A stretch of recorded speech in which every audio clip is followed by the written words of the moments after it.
मंडळी, ठरलं तर मग या मालिकेचा आजचा म्हणजे 18 फेब्रुवारीचा रिव्ह्यू तुम्ही ऐकत आहात. प्रेक्षकांनो, आजचा भाग तिकडनं खूप उशिरा आला.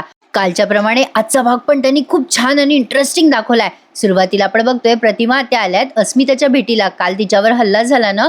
कल्पनाताई म्हणतात, बरं झालं बाई प्रतिमा तू आलीस. अस्मिता प्रतिमा त्याला सांगत असते, खूप भीती वाटली का आत्या मला. ते मास्क, त्या बाईचा तो हात, खूपच घाबरायला झालं होतं. तेवढ्यात कल्पनाताई म्हणतात, अगं बाई अस्मिता, सोड बरं ते विषय, आता दूध पिऊन घे. अस्मिता दुधाला नाही म्हणत असते. प्रतापराव म्हणतात, नाही बरं अस्मिता, जर तू काही खाणार पिणार नशील तर आम्ही पण नाही जेवणार. अस्मिता म्हणते, काय डॅड तुम्ही पण.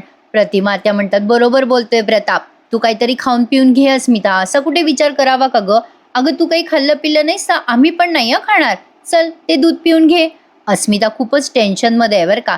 अस्मिता विचार करते मनातल्या मनात, काल जो काही प्रकार घडला तो सचिनला सांगू का, त्याला फोन करून सगळं कळवू का, म्हणजे जरा धीर येईल, कमी हार मानल्यासारखं होईल सचिन समोर. तिच्या मनात बरेच विचार येत असतात. तेवढ्यात अर्जुन आणि सायली घरी आलेत. चैतन्यावर हल्ला झालाय ना, थोडासा त्याला लागलेलं असतं, त्यामुळे सगळेच घाबरतात आणि विचारपूस करतात, काय रे पोरांनो, अरे काय झालं. प्रतापराव म्हणतात, अरे चैतन्य, काय मारामारी करून आलात की काय. अर्जुन म्हणतो, हो डॅड, मारामारीच करून आलोय. आता सगळ्यांना बसवतात खाली प्रतापराव आणि कल्पनाताई आणि विचारपूस करतात, काय रे पोरांनो काय झालं. सायली सगळं सांगते. मग नागराज काकांच्या बाबतीत पुरावा हवा होता ना, एक माणूस सापडला, त्याला शोधायला गेलो होतो आम्ही. चैतन्य सांगतो मग तिथे काय काय झालं. इथे आता त्यांचे ओठ हलताना दाखवले आणि कालचा जो झालेला प्रकार आहे तो सगळं दाखवला त्यांनी. कालचा फार भारी होता प्रेक्षकांनो, सिक्वेन्स अमेझिंग दाखवला होता कालचा एपिसोड. आता हे सगळं ऐकून घरचे सगळे सुभेदार थक्क झालेत. प्रतापराव म्हणतात, बऱ्या आहात ना पण तुम्ही दोघे जण. कल्पनाताई म्हणतात, देवी आईची कृपा बाई, सुखरूप आहात तुम्ही. अस्मिता म्हणते, चैतन्य सायली, तुम्हा दोघांना रिस्क घ्यायची काय गरज होती. तुम्हाला त्या साईट मॅनेजरचा पत्ता सापडलाच होता तर मग पोलिसांना सांगायचं ना, तुम्ही का गेलात तिथे. हे मात्र अस्मिताचं बरोबर आहे. अस्मिता म्हणते, काय ग सायली, तू अर्जुनच्या भूमिकेत शिरून तशीच रिस्क घ्यायला लागलीस का अर्जुन सारखी. सायली म्हणते, काय करणार अस्मिताताई, आम्हाला ना तो आधी सापडलाच नाही, आम्ही त्याचा पाठलाग केला साईटवर दिसल्यामुळे, आम्हाला असं अपेक्षित नव्हतं की तो हल्ला करेल.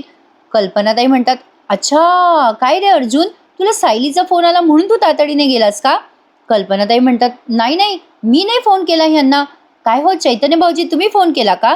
चैतन्य म्हणतो, नाही नाही वहिनी, मी नाही फोन केला, तिथे कुठे सिच्युएशन होती फोन करायची. प्रतापराव म्हणतात, कमाल आहे अर्जुन, तू कसं काय अचानक पोहोचला तिथे, दोघांचेही फोन नाही ना आले तुला. अर्जुन म्हणतो, डॅड मला ना कळलंच नाही, काम करता करता अचानक खूपच रेस्टलेस वाटायला लागलं. मला असं वाटलं की सायलीला माझी गरज आहे. सायली, मला असं वाटलं की तू मला हाक मारतेस प्रॉब्लेममध्येच, आणि त्यामुळे मी पटकन तिकडे निघालो ग यायला. सायली आणि अर्जुन भाऊक होतात. चैतन्य म्हणतो, ओ अच्छा, म्हणजे सायली वहिनीच्या मनाने तुला फोन केला होता तर. चैतन्यने जरा गंमत केली आहे. आता प्रतापरावांनी जाणीव करून दिली बरं का अर्जुनला. अर्जुन, कळलं का तुला, आता तू जेव्हा बाहेर असतो तेव्हा सायलीचा जीव कसा तुटतो तुझ्यासाठी. प्रतिमा त्या म्हणतात, बाई यांच्या प्रेमाला कोणाची दृष्ट न लागो. चैतन्य म्हणतो, नाही लागणार आत्या, डोंट वरी. आता या दोघांनी एकमेकांना प्रॉमिस केलंय की एकमेकांवरचे वार हे दोघं एकमेकांवर झेलतील म्हणून. असो, आता या सीन नंतर दाखवली आहे प्रिया. प्रिया अजून बाहेर पळूच लागली आहे बरं का. प्रियाने आता लगेच नागराजला अपडेट दिलाय बरं का फोन करून. नागराजला फोन करते ती आणि झालेला प्रकार सांगते आणि त्याला सॉलिड घाबरवते. नागराज फोन उचलल्या म्हणतो, कशाला प्रिया फोन करते सारखी सारखी. प्रिया म्हणते, मी काय टाइमपास करायला फोन नाही करत आहे तुम्हाला. इथे सगळं घोळ झालाय. सायलीने त्या रमेशला शोधले आणि ते घेऊन गेलेत पोलीस त्याला. नागराज आता घाबरलाय. नागराज म्हणतो, काय सांगतेस प्रिया, अरे बापरे, रमेशला शोधलं सायलीने आणि चैतन्यने आणि पोलिसांनी पकडलं पण. हे सगळं तो मुद्दाम रिपीट करतोय कारण मैपत समोर बसलाय ना. दोघे असे बसतात प्रेक्षकांना जसं काही पंक्तीत जेवायला बसलेत. तर नागराज विचारतो प्रियाला, हे सगळं कसं काय घडलं प्रिया. प्रिया मग झालेला प्रकार सगळा सांगते नागराजला फोनवरती आणि पुन्हा प्रियाचे ओठ हलताना दाखवले, तिने कसा पाठलाग केला रिक्षामध्ये, सायलीने त्या रमेशला कसं पकडलं, हे सगळं डिटेल प्रिया सांगते नागराजला. आता मात्र नागराज घाबरलाय, त्याच्या विरुद्ध पुरावा सापडलाय ना पोलिसांना. नागराज म्हणतो प्रियाला, अरे 22 वर्षापूर्वी ज्याने मला ट्रक पुरवला त्याच्यापर्यंत ही सायली कशी काय पोहोचली. अरे बापरे, त्याने तोंड उघडलं तर मी मेलो. आता मैपट म्हणतो, ए नाग्या, त्यानं तोंड उघडलं तर तूच नाही मी पण मरल. प्रिया म्हणते, आता ना या सगळ्या गोष्टी आपल्या हातातून निसटून चालल्यात. तुम्ही ना मारे फुशारक्या मारत होतात, आता कळतंय मला किती पुरावे तुम्ही मागे सोडलेत ते तेव्हाच 22 वर्षापूर्वी. नागराज म्हणतो, ए प्रिया घाबरवू नको हं मला. मैपत नागराजला चिडवत म्हणतो, ए नाग्या तुला काय घाबरवायचं रे, तू साधारण कदा घाबरलेलाच असतो. नागराज त्याला खुणवत असतो, चुप्प बैस म्हणून. प्रिया म्हणते, मी तुम्हाला एवढंच सांगायला फोन केलाय की आता आपण मेलो, ठार मेलो, आता मला टेन्शन आलंय, असं म्हणून ती फोन ठेवून देते. इथून पुढे पुन्हा एकदा अर्जुनचा घरचा सीन घेतलाय त्यांनी. अर्जुन म्हणतो, अस्मिताई तू आता ठीक आहेस ना? अस्मिता म्हणते, हो मी ठीक आहे अर्जुन.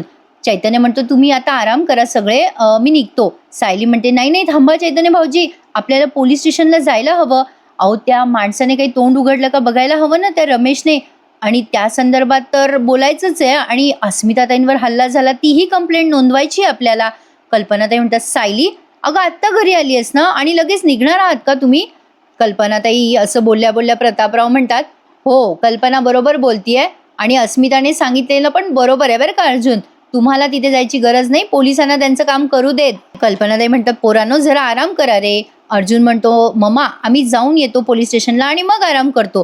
तेवढ्यात तिथे प्रिया आली आहे बरं का घरी, आणि अर्जुनच्या मनात संशयाची पाल चुकचुकली आहे प्रियाला बघून. अर्जुन विचार करतो, जेव्हा जेव्हा आम्ही बाहेर जातो तेव्हा ही पण बाहेरून नेमकी कशी काय घरी येते, काहीतरी गडबड आहे. प्रिया लगेच अर्जुनला म्हणते, अच्छा आता तुमच्या भूमिकांची अदलाबदल झाली आहे ना? काय रे अर्जुन, तुला सुद्धा आता सायलीसारखं बाहेर भटकायला जायचं असेल अर्जुन, नाही का? तू आता सध्या सायलीच्या भूमिकेत आहेस ना बाबा, केव्हाही चान्स मिळाला की बाहेर भटकतातच तुम्ही दोघं. आता प्रियाला कोणी रिस्पॉन्स देत नाही बरं का, जसं काही ती तिथे आहे की नाही. प्रतापराव लगेच म्हणतात, कल्पना चैतन्याला जरा अंग शेकायला पाणी गरम करून दे बरं. चैतन्य म्हणतो, नाही नाही अगं राहू देत मावशी, मी ठीक आहे.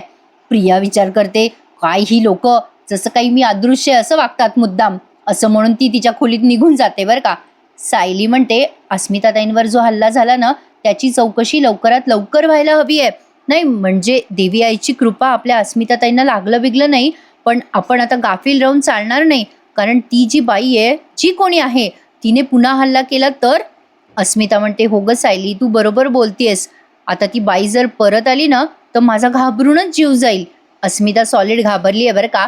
अर्जुन म्हणतो, ए अस्मिता तू घाबरू नकोस, तुला काही होणार नाहीये. तेवढ्यात सायली म्हणते, तुम्ही आपण पोलीस स्टेशनला जाऊ आणि ऑफिसमध्ये जाऊ.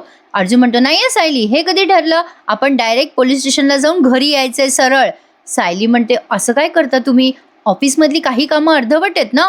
अर्जुन म्हणतो, अरे तुला कळत नाहीये का, मी नाही सांगितल्यावर हे असं सगळं माझ्या बाबतीत घडलं असतं तर तू मला जाऊ दिलं असतंस का ऑफिसला, घरीच बोलवलं असतं ना. लास्ट टाइम पण तू 2 दिवस मला घरी ठेवलं होतं सायली. चैतन्य म्हणतो, हो बाबा अर्जुन मला ते चांगलं आठवतं बरं का. वहिनी या बाबतीत मी अर्जुनच्या साईडनी आहे बरं का. अर्जुन मग गंमत करत म्हणतो, बरं झालं बाबा सायलीच्या रोलमुळे चैतन्य माझ्या साईडनी तरी आला, एवढा मात्र फायदा झाला. कल्पनाताई म्हणतात, बरं पोरांनो पटकन जा आणि पटकन या हं. अर्जुन म्हणतो, हो आलोच आम्ही. आता प्रेक्षकांनो काल तुम्ही प्रोमो पाहिला होता ना, तिथे यांना साक्षी दिसते बरं का, पण विशेष काही त्याचा फायदा नाही झाला, पण सायलीला जरा संशय आला हे मात्र त्यांनी दाखवलंय. अर्जुन आणि सायली आता पोहोचलेत बरं का पोलीस स्टेशनला. मध्येच त्यांनी आता घेतला या सचिनचा सीन. हा सचिन आहे ना त्या साक्षीची पर्स बघतो बरं का, त्याला असं वाटतं चुपचाप त्या पर्समधनं पैसे मारावे, म्हणून तो अलगदपणे ती पर्स हातात घेतो आणि त्या पर्समध्ये चाचपचायला लागतो, शोध घ्यायला लागतो पैशाचा. त्याला दिसतो ना चाकू, ते चाकू बघून ते घाबरतंय ना चांगलंच. चाकू पाहिल्यावर त्याच्या पायाखालची जमीन सरकली आहे. तो विचार करतोय, बापरे सॅमच्या पर्समध्ये चाकू कसं काय असेल. इकडे प्रतिमा त्या अस्मिताला तिच्या खोलीत सोडतात आणि म्हणतात, अस्मिता ए बाळा हे बघ आराम कर थोड्या वेळ, जास्ती विचार करू नकोस हं, बाळासाठी ते चांगलं नसतं बेटा, असं म्हणून प्रतिमा त्या निघून गेल्यात. अस्मिता विचार करते, हा सगळा प्रकार मला सचिनला सांगायला हवा. आता तिने काळजीने फोन केलाय, पण प्रेक्षकांनो मागे या सचिनने सांगितलं होतं ना अस्मिताला की तो जेवणार नाही. तो चारी ठाव मस्त जेवतोय. असो आता अस्मिताने फोन लावलाय बरं का सचिनला. सचिन तो फोन रिसीव्ह करतो. अस्मिता म्हणते, सचिन लगेच सचिन म्हणतो, अस्मी डिअर कशी आहेस तू, अगं बरी आहेस ना, अगं सो हॅपी आय एम, अगं तू फोन केलास मला स्वतःहून. अस्मिता म्हणते, हे बघ सचिन ऐकून घे माझं बोलणं, काहीतरी भयंकर घडलंय म्हणून मी तुला कॉल केलाय. सचिन म्हणतो, का गं अस्मी काय झालं. अस्मिता सांगते मग, काल एक बाई शिरली होती रात्री घरामध्ये मध्यरात्री आणि तिने मला मारण्याचा प्रयत्न केला. तिने मला मारायचा प्रयत्न केला रे. मग सचिन विचारतो, कोण कोण होती ती बाई. सचिन घाबरलाय आणि ऑब्व्हियसली प्रेक्षकांनो सचिनला आता हिंट मिळालीच असणार आहे की ती बाई दुसरी तिसरी कोणी नसून ती साक्षीच आहे, म्हणजे त्याची सॅम आहे. आता बघा हा झालेला प्रकार अस्मिताने सांगितला, नेहमीप्रमाणे ओठ हलताना दाखवले आणि तो प्रकार सचिनला कळला. सचिन काळजीने म्हणतो, तू ठीक ठीक आहेस ना अस्मी, तुला काही झालं नाही ना? अगं ती बाई मास्कवाली कोण होती? अस्मिता म्हणते, नाही रे सचिन, मला कळलंच नाही ती बाई कोण आहे, मी घाबरली होते रे. आणि सायलीने जेव्हा तिला पळत जाताना पकडलं, तिचा हात धरला, तेव्हा आम्हाला कळलं की ती बाई होती. सचिन म्हणतो, अस्मी तुला काही झालं नाही ना? तू तू ठीक आहेस ना? अस्मिता म्हणते, हो हो ठीक आहे मी, पण मला जरा भीती वाटली म्हणून तुला कॉल करून कळवलं मी. सचिन म्हणतो, बरं तू काळजी घे हं अस्मी, स्वतःची काळजी घे, मी मी फोन ठेवतो आता. अस्मिता ठीक आहे म्हणते आणि मग लगेच पोलीस स्टेशनचा सीन दाखवलाय. अर्जुन आणि सायलीने इन्स्पेक्टर सावंतला रमेशबद्दल चौकशी केली की त्याने तोंड उघडलं की नाही. ते इन्स्पेक्टर म्हणतात, नाही, त्या माणसाने अजूनही तोंड उघडलेलं नाहीये, 22 वर्षापूर्वीचा तो काही बोलायलाही तयार नाहीये, पण डोंट वरी, अशा लोकांकडनं आम्ही बरोबर सगळं वदवून घेतो, उद्यापर्यंत तो काहीतरी बोलेलच. नागराज तिथेच आहे बरं का जेलमध्ये, आणि आता तो कानोसा घेत असतो. मैपत म्हणतो, काय रे नाग्या, काय रे एवढं कान देऊन काय ऐकू लागला रे तू? आधीच तुझी पुंगी वाजलेली आहे, त्या पोलिसांचं बोलणं ऐकून काय फरक पडणार आहे रे नाग्या? बोलतो वारिया मैपत. असो, नागराज म्हणतो, अरे मैपत सायली अर्जुन आले तिथे, मला त्या सायलीचा आवाज येतोय रे. सायली बघ ना, खाली आली आहे ती, तिचा आवाज येतोय मला, म्हणून मी आवाज ऐकतोय. मैपत म्हणतो, त्यांचं काय काम आहे रे इथे पुन्हा? नागराज म्हणतो, ए बनसोडे इकडे आहे. तिथल्या कॉन्स्टेबलला आवाज दिल्यावर का नागराजने, जो मॅनेज झालाय ना प्रियाकडनं तो कॉन्स्टेबल. नागराज त्याला म्हणतो, खाली काय चाललंय ना ते नीट ऐक आणि मला येऊन सांग जा. नागराजने लगेच त्या माणसाला खाली पाठवलंय त्या कॉन्स्टेबलला, आणि तो कॉन्स्टेबल काहीतरी आपलं चेक करायच्या निमित्ताने यांचं बोलणं ऐकत असतो असं दाखवलंय. सायलीने आता अस्मिताच्या बाबतीत कंप्लेंट नोंदवली आहे इन्स्पेक्टर सावंतकडे. सायली म्हणते, आमच्या घरी ना काल रात्री माझ्या नंदेवर हल्ला झाला. आता हे सगळं तो कॉन्स्टेबल ऐकतोय बरं का. आणि ते सावंत म्हणतात, आम्हाला सगळे डिटेल व्यवस्थित द्या. आणि त्यांनी ते काय नोंद करून घेतली आहे, सगळी तक्रार नोंदवून घेतली आहे, हे सगळं तो बनसोडे ऐकतो. आता जे झालं ते सायलीने सगळं डिटेल सांगितलंय, आणि ती बाईच होती हल्ला करणारी हे कन्फर्म झालंय बरं का यांना. हे सगळं सायली तक्रार नोंदवताना डिटेल वर्णन करते की ती बाईच होती. मग ते सावंत विचारतात, तुम्हाला तिचा चेहरा नाही दिसला का? सायली म्हणते, नाही ना. अर्जुन म्हणतो, मागच्या वेळेला जेव्हा आमच्या घरी दगडफेक झाली होती ना गणपतीच्या वेळेला, तेव्हा मी मागच्या गेटला CCTV लावला होता, त्याचं मी फुटेज आणलंय बघा. आता त्या फुटेजमध्ये पण इतक्या लांबून दिसली आहे बघा ती साक्षी, की अगदी धुसरपण आहे. त्यातही तिचा चेहरा दिसलेला नाहीये, फक्त तिने काळे कपडे घातलेत आणि गेटवरनं तिने खाली उडी मारली, तेवढंच काय ते दिसलंय. असो. समोरून CCTV फुटेज अजून लागलं नाहीये बरं का. डोंट वरी प्रेक्षकांनो, मालिका संपेपर्यंत अर्जुनच्या घराला समोरून पण CCTV फुटेज नक्की लावतील ते. असो, आता ते CCTV फुटेज दाखवलंय त्यांनी त्या सावंतांना, आणि त्यांना कळलंय की त्यात काही चेहरा स्पष्ट दिसत नाहीये, त्यामुळे काही अजून साक्षी पकडली जाणार नाहीये प्रेक्षकांनो, हे मात्र क्लिअर झालंय. आता इकडे या बनसोडेने नागराजला सगळं सांगितलं की खाली काय गप्पा चालू आहेत. ते नागराज म्हणतो, अच्छा, तर रमेशने अजून तोंड नाही उघडलं ना? आता तो बनसोडे म्हणतो, त्या अर्जुन सुभेदारच्या बहिणीवर हल्ला झाला त्याबद्दल ते बोलताय. नागराज म्हणतो, त्या अस्मितावर हल्ला झाला? मैपत त्या कॉन्स्टेबलला विचारतो, काय रे तो हल्ला कोणी केला, काही समजलं का रे? तो कॉन्स्टेबल म्हणतो, नाही ना, त्या सुभेदारच्या बहिणीवर हल्ला झाला एवढंच काय ते कळलं मला. मैपत म्हणतो, जाय जाय चल जाय. नागराज आणि मैपत आता दोघं एकमेकांशी बोलतायत बरं का प्रेक्षकांनो. नागराज म्हणतो, मैपत, हे रमेश प्रकरण ना फारच अवघड होत चाललंय रे. त्या रमेशने जर तोंड उघडलं ना तर आपण अडकलोच समज. मैपत आता मनातल्या मनात विचार करतो, त्या अर्जुनच्या बहिणीवर साक्षीनेच हल्ला केला असेल का? पण साक्षीला कोणी सांगितलं असेल की ती अर्जुनची बहीण सचिनची बायको आहे म्हणून?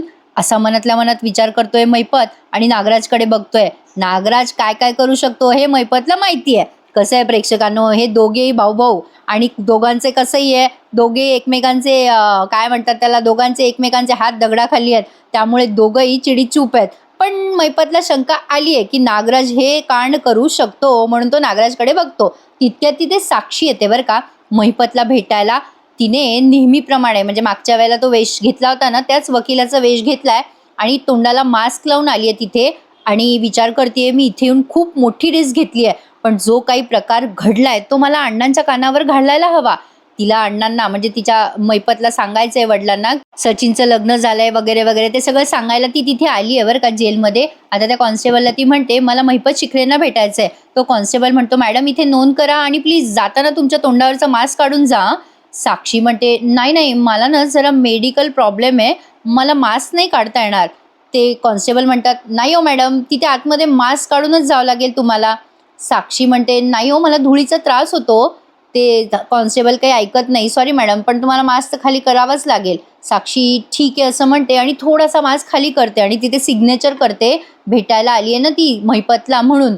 आता तेवढ्यात समोरून अर्जुन सायली येत असतात बरं का आणि एकदम सायली साक्षीकडे बघते. साक्षीची आणि सायलीची नजरेला नजर मिळते पण सायली असं बघते तिच्याकडे त्या क्षणीच साक्षीने तिथून काढता पाय घेतलाय बरं का. म्हणजे साक्षीला कळलंय सायली कुठल्याही क्षणी तिला ओळखू शकते. ऑब्विसली ते तिला कळणारच म्हणा. साक्षी गेल्यावर सायली विचार करायला लागते हे डोळे मी पूर्वी पण पाहिले. आता साक्षी तिथून निघून गेली आहे बरं का. मागच्या वेळेला सायली पळाली होती ना तिच्या मागे, आता का नसेल बरं पळाली. सायलीची फक्त तंद्री लागते तिच्याकडे बघताना असं त्यांनी दाखवलंय. अर्जुन तिला खुणवतो अगं ए सायली काय विचार करतेस. सायली मनात विचार करत असते की मला ते डोळे पुन्हा साक्षीचेच वाटले, असं पुन्हा पुन्हा का होतंय. अर्जुन म्हणतो सायली अगं कुठेस काय झालं. सायली म्हणते काय नाही हो, सतत न हे कामं करून मला असं वाटतंय की सगळीकडे गुन्हेगारच आहेत. अर्जुन म्हणतो म्हणजे एक्सेप्ट कर तुला माझं काम जमत नाहीये. सायली म्हणते चला मी असं कुठे म्हटले, उगीच माझ्या तोंडून कबूल नका करू. घरी गेलेत दोघे जण, रात्रच झाली आहे. सायली अजूनही झालेल्या प्रकाराचा विचार करते. अर्जुन म्हणत असतो मॅडम माझं आवरण झालंय, चला झोपायला जाऊयात. सायलीची तंद्री लागलेली असते. अर्जुन म्हणतो ओ मॅडम अहो कुठे हरवलात, तुमच्याशी बोलतोय मी. सायली म्हणते अहो तुम्ही व्हा पुढे, मी आलेच जरा वेळ थांबून. अर्जुन म्हणतो ओ मॅडम इतक्या वेळ काम नाही करायचं, ऍसिडिटी होते ना मग जागरण झाल्यावर. सायली म्हणते तुम्ही जास्ती वेळ कामं करता तेव्हा मी तुम्हाला काही बोलते का. हा हा हा हा मोठा जोक आहे. सायली नेहमीच अर्जुनला बोलत असते. अर्जुन म्हणतो हो का बर करत बस मग पहाटेपर्यंत काम, मी चाललो. सायली म्हणते ऐका ना. अर्जुन म्हणतो मी काही चहा बिया देणार नाही तुला आता. सायली म्हणते अहो त्यासाठी नाही थांबवलं तुम्हाला, ऐका ना मी विचार करत होते की 22 वर्षापूर्वी मैपतने नागराज काकाच्या सांगण्याप्रमाणे अपघात घडवून आणलाय. पण नागराजला जर रविराजच्या प्रॉपर्टीची हाव असेल तर नागराजचे प्रयत्न सुरू राहायला हवे होते ना. म्हणजे बघा ना जेव्हा ते सदा आणि मैनावती आपल्या घरी आले ते मैपतने पाठवले होते ना आपल्या घरी. मग रविराज काकांच्या प्रॉपर्टीशी त्यांचा काय संबंध. म्हणजे हे सगळं पैशाशी रिलेटेड दिसत नाहीये. सायलीने विचार भारी केलाय प्रेक्षकांनो. अर्जुन म्हणतो मला असं वाटतंय काहीतरी संबंध आहे. मला असं वाटतंय की ते दोघे अजूनही मैपतला वगैरे मदत करत असतील का. अर्जुन अचानक वेगळ्याच ट्रॅक मध्ये बोलतो प्रेक्षकांनो. अर्जुन म्हणतो तिचा संबंध आहे. म्हणजे सायली सदा आणि मैनाबद्दल बोलली पण अर्जुन प्रियाबद्दल बोलायला लागतो. अर्जुन म्हणतो की अगं तू आणि चैतन्य जेव्हा त्या साईट मॅनेजरला भेटायला गेलात ना तेव्हा प्रिया पण नेमकी बाहेर गेली. तेव्हा मी नोटीस केलं होतं सायली प्रत्येक वेळेला आपण दोघे बाहेर जातो ना तेव्हा प्रिया पण आपल्या मागे मागे बाहेर जातेच. तेव्हा सायली म्हणते म्हणजे प्रिया मैपतला भेटत असेल का जेलमध्ये जाऊन. अर्जुन म्हणतो सायली भेटत असेल पण तुला आत्ताच या प्रश्नांची उत्तरं हवी आहेत का. अगं एवढा अट्टहास का करतेस तू. सायली म्हणते अगं बाई अट्टहास. अर्जुन म्हणतो हा ते काय आहे ना माझ्या पूर्णाजीने हा शब्द वापरलेला होता ना कधीतरी, हा शब्द माझ्या ब्रेन मध्ये फिट होता म्हणून वापरला ग.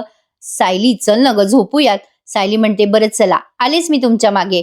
आता सायली जरा विचार करायला लागते झालेल्या प्रकारांचा. सायलीला आता प्रियावर शंका आली आहे. सायली आता प्रियाकडे नजर ठेवून असणार आहे आणि प्रेक्षकांनो आता लवकरच हे कळणार आहे बरं का की प्रिया रविराजांची खरी मुलगी नाहीये. कारण आता सायलीला तिच्यावर चांगली डाऊट आलेला आहे. तर बघा सायली विचार करायला लागते प्रियाचं वागणं काही बरोबर दिसत नाहीये. अस्मिताताईंवर हल्ला झाला तेव्हा ही हॉलमध्येच होती, मी तर तेव्हा दरवाजा बंद केला होता. म्हणजे ही पुन्हा आली असेल का दरवाजा वगैरे उघडायला, काय प्रकार असेल. म्हणजे सीसीटीव्ही फुटेजमध्ये ओळखीचा वाटतोय तो चेहरा, काहीतरी मोठी गडबड आहे. प्रियाने दरवाजा खरंच उघडा ठेवला असेल का. म्हणजे प्रिया हल्लेखोरांना मदत का करेल, अस्मिताताईंवर हल्ला कोण करेल. अरे बापरे, पण प्रियानं काहीही करू शकते असे बरेच विचार सायलीच्या मनात येत आहेत. तेवढ्यात प्रिया अर्ध्या रात्री जेवायला आली आहे बरं का. आता सायली विचार करते प्रिया आली आहे इथे, तिचा फोनच तपासते म्हणजे काहीतरी धागेदोरे हाताशी लागतील. तिने हल्लेखोरांशी संपर्क साधला असेल का? असा विचार करून सायली आता प्रियाशी डोकं लावायला जाते बरं का. अभी ना प्रेक्षकांनो, ये आगे की बात हजम नाही हुई हा. सांगते तुम्हाला काय झालं बघा. सायली आता प्रियाजवळ जाते आणि तिला डायरेक्टच म्हणते, प्रिया, प्रिया, आता इथे काय करतेस तू एवढ्या रात्री? प्रिया म्हणते, ए बाई, तूच नियम घातलायस ना की तुमचं जेवण झाल्याशिवाय मी जेवू शकणार नाही, म्हणून आलीये आता जेवायला. जेवू का उपाशी राहू? सायली म्हणते, तुला जेवायचं तर खुशाल जेव, पण माझ्या प्रश्नांची उत्तरं दे आधी. अस्मिताताईंवर हल्ला झाला तेव्हा घरचं दार कसं काय उघडं होतं का आपलं? प्रिया विचार करायला लागते बरं का आणि सॉलिड घाबरते. सायली म्हणते, काय ग प्रिया, सगळ्यात शेवटी तूच आली होतीस ना? प्रिया म्हणते, ए सायली, काय बोलतेस ग? तुझं काय म्हणणं आहे की मी मी दार उघडं ठेवलं? का तो हल्लेखोर माझ्या ओळखीचा होता का? का तुला असं म्हणायचंय सायली की अस्मिताचा जीव घ्यायचा प्रयत्न मी केला? माझा प्लॅन होता तो? अगं ए सायली, मला माहितीये तू कुठलेही आरोप करायला मागे पुढे पाहणार नाहीस हं. सायली म्हणते, अगं तू काहीही करू शकते प्रिया, मला तुझा फोन दाखव. प्रिया घाबरते आणि म्हणते, काय? सायली म्हणते, फोन दाखव तुझा. प्रिया म्हणते, चल ग, मी असा फोन माझा कोणाला देत नसते, मी नाही देणार तुला माझा फोन. सायली म्हणते, तू काही केलेलं नाहीयेस ना प्रिया, मग एवढं का घाबरतेस फोन दाखवायला? प्रिया, मी जर आता फोन पाहिला नाही तर पोलीस तुझा फोन चेक करतील. काय करायचं ते तुझं तू बघ बाई. प्रिया आता जरा घाबरते बरं का, पण प्रियाने फोन दिलाय आता सायलीकडे. आणि प्रेक्षकांनो बघा, मगाशी म्हणलं ना, ये बात हजम नाही हुई. प्रियाने ऑलरेडी सगळे तिचे रिसीव्ह कॉल, कॉल लॉग सगळं डिलीट केली आहे बरं का, हिस्ट्री. सायली थोड्या वेळ चेक करते आणि विचार करते, हिच्या फोनमध्ये आत्ता तरी काही सापडलेलं नाहीये. प्रियाला फोन वापस देते ती आणि म्हणते, प्रिया, एक गोष्ट लक्षात ठेव, सध्या तरी तुझ्या फोनमध्ये काही सापडलं नाही, पण माझं लक्ष तुझ्याकडे विसरू नकोस हा. एवढं बोलून सायली निघून जाते. प्रिया आता सुटकेचा निश्वास टाकते आणि विचार करते, नशीब नशीब मी आधीच डोकं वापरून साक्षीशी बोललेले सगळे कॉन्टॅक्ट डिलीट केले. बापरे, अवघड झालंय माझं आता. प्रिया लगेच साक्षीला फोन करून धमकवते बरं का सायली गेल्यावर. प्रिया साक्षीला म्हणते, ए साक्षी, ए बाई, माझ्या घरातल्यांना माझ्यावर संशय यायला लागलाय बरं. ए साक्षी, तुझे तमाशे बंद कर. हे बघ, तू जर हे तमाशे बंद नाही केले ना तर दोघी जेलमध्ये जाऊ आपण. तुला माहितीये का, सायलीने माझा फोन चेक केला आता. अगं तुझा नंबर भेटला असताना तिला, तर तुला जेलमध्ये जावं लागेल ग साक्षी. अगं तुला काय, मलाही जावं लागेल तुझ्या सोबत. ए बाई साक्षी, माझ्यावर उपकार कर, पुन्हा त्या सायलीच्या समोर येऊ नकोस. असं म्हणून प्रियाने फोन ठेवलाय आणि सॉलिड घाबरली आहे. आता इथून पुढे नागराज आणि महिपतचा सीन दाखवलाय. प्रेक्षकांनो, मालिकेचे एपिसोड सोमवार ते शुक्रवार खूप मोठे मोठे आहेत, त्यामुळे रिव्ह्यू तुम्हाला पटापट द्यायचा प्रयत्न करते मी. आणि त्यातनं आज एपिसोड तिकडनं खूप उशिरा आलाय. तर नागराज म्हणत असतो महिपतला, बापरे महिपत, अस्मितावर कोणीतरी हल्ला केला रे, धक्काच बसला मला. अरे बिचारी प्रेग्नेंट बाई रे, तिच्या जीवावर कोण उठत असेल रे? तुला काय वाटतं महिपत, कोणी केला असेल रे हल्ला अस्मितावर? आता जाऊ दे म्हणा कोणी का केला असेल, पण ज्याने कोणी हल्ला केलाय ना महिपत, तो महामूर्ख असणार आहे. बापरे, त्या अर्जुन सुभेदारच्या घरात घुसून यांनी चक्क, म्हणजे त्या हल्लेखोरांनी चक्क अस्मितावर हल्ला केला. आता तो अर्जुन काही सोडत नसतो बाबा. आता तो पाताळातून पण शोधून काढेल त्या हल्लेखोराला. महिपतला माहितीये नागराजने या काड्या केल्या असतील. नागराज म्हणतो, अरे अर्जुनने आपल्याला सोडलं नाही राव, त्या माणसाला सोडणार आहे का? नक्कीच नाही. महिपत सगळं ऐकून घेतो बरं का. महिपत नागराजला उत्तर देत म्हणतो, ए नाग्या, तुला काय पुळका आला रे त्या अर्जुन सुभेदारच्या बहिणीचा? केला असेल कोणी हल्ला तिच्यावर, आपल्याला काय करणं, काय घेणं नाही आपल्याला त्याच्याशी. नागराज म्हणतो, हा बरोबर आहे म्हणा, आपल्याला काय करायचं, कुणी करू हल्ला, आपल्याला काय करायचं. महिपत म्हणतो, अय नाग्या, फालतू गोष्टींचा विचार नको करत बसू तू, कळलं का? हे पाय, माझ्या लेकीची शपथ घालून तू माझं तोंड बंद केलंय नाग्या. बाकीच्यांचं तू काय करशील रे? आता तो रम्या सापडला, हा, त्यानं जर तुझी कारस्थानं सगळी दिली पोलिसांना, सगळे पुरावे दिले, तर काय करशील नाग्या? कोणाकोणाचं बंद करशील रे तोंड नाग्या? आधी त्याचा विचार कर. आणि हे नाग्या, हे नाग्या, महिपत नागराजला चिडवायला लागतो, हे नाग्या, आता ना लक्षात ठेव, तू आता आयुष्यभर जेलमध्ये सडणार आहे बरं का नाग्या. 113% टाइम आला ना की मी या जेलातून बुर्र होणार, तू जेलमध्ये सडणार. नागराज नुसता पाहायला लागतो आता महिपतच्याकडे. आता इकडे बघा, सुभेदारांच्या घरी सायली अर्जुनच्या अॅनिव्हर्सरीची तयारी सुरू आहे. अर्जुन आणि सायली ही सगळी तयारी गच्चीवरनं, म्हणजे ते त्यांच्या बाल्कनीतून बघताय बेडरूमच्या. अर्जुन लई भारी दिसतोय बरं का प्रेक्षकांनो. त्याला ना हे असे गेटअप खूप सूट होतात. असं थोडं छान यंग आणि मस्त दिसतो तो या गेटअपमध्ये. प्रतापरावांनी फुलांची सजावट केली आहे मस्तपैकी आणि अर्जुन सायली वरून सगळं बघतायत. कल्पनाताई म्हणतात, बाई अस्मिता लवकर लवकर हात चालव. विमल म्हणते ताई फक्त ओवाळणीच्या तपकात ना अंगठी टाकायची राहिली आहे बघा. आता कल्पनाताई म्हणतात अंगठी यांची असते. अहो ठेवा ती अंगठी तपकात. प्रतापराव म्हणतात हो ग कल्पना ठेवतो ग. ही फुलांची सजावट तर होऊ दे, काय मध्ये मध्ये करतेस ग. पण काय ग कल्पना, तुला आठवतं का अगं तुझ्या लहानपणी तुझ्या वाढदिवसाला, सॉरी प्रतिमा आत्याला म्हणतात ते, प्रतिमा आत्याला म्हणतात प्रतिमा तुला आठवतं का ग तुझ्या लहानपणी तू फक्त फुलांची सजावट करायचीस, म्हणजे सगळ्यांना तशी तू सांगायचीस फुगे बुगे लावू नका, मला फक्त फुलं हवी आहेत. प्रतिमा आत्या म्हणतात हो का रे प्रताप, अरे मला ते आठवत नाहीये रे सध्या. हा मला एवढं आठवतं बघ, माझ्या वाढदिवसाला दरवर्षी पूर्णाई माझ्याकडनं एक रोप लावून घ्यायची. प्रतापराव म्हणतात हा हो खरंय. रविराज पण आहेत तिथे. रविराज म्हणतात प्रतिमा तेव्हापासून तुझी झाडांची रोपांची आवड अजूनही आहे बरं का. अस्मिता म्हणते मम्मा आपण सुद्धा अर्जुन सायलीकडनं एखादं रोप लावून घेऊयात का त्यांच्या अॅनिव्हर्सरी निमित्त. कल्पनाताई म्हणतात हो ग छान कल्पना आहे. विमल पण म्हणते हो मस्त कल्पना आहे. कल्पनाताई म्हणतात कल्पना छान आहे पण हे सगळं नंतर. अस्मिता आवरणं अगं ते दोघे कधी खाली येतील. छान तयारी व्हायला हवी ग सगळी. अस्मिताने छान डेकोरेट केलाय तो केक. कल्पनाताई म्हणतात अगं बाई छान लिहिलं ग ते अर्जुन सायली नाव. अर्जुन आणि सायली आता एकमेकांकडे बघायला लागतात आणि अॅनिव्हर्सरीच्या निमित्ताने पुन्हा एकमेकांकडे बघून ते अचानक भावुक झालेत बरं का.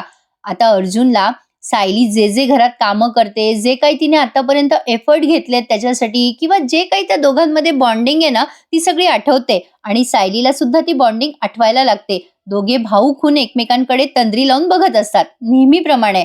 छान दाखवलाय प्रेक्षकांनो एपिसोड. आता ना त्यांनी खूप एंगेज ठेवायचा प्रयत्न केलाय आपल्या सगळ्याच प्रेक्षकांना. त्यांचे प्रयत्न बरेच चांगलेच आहेत प्रेक्षकांनो, त्यात काही शंका नाहीये.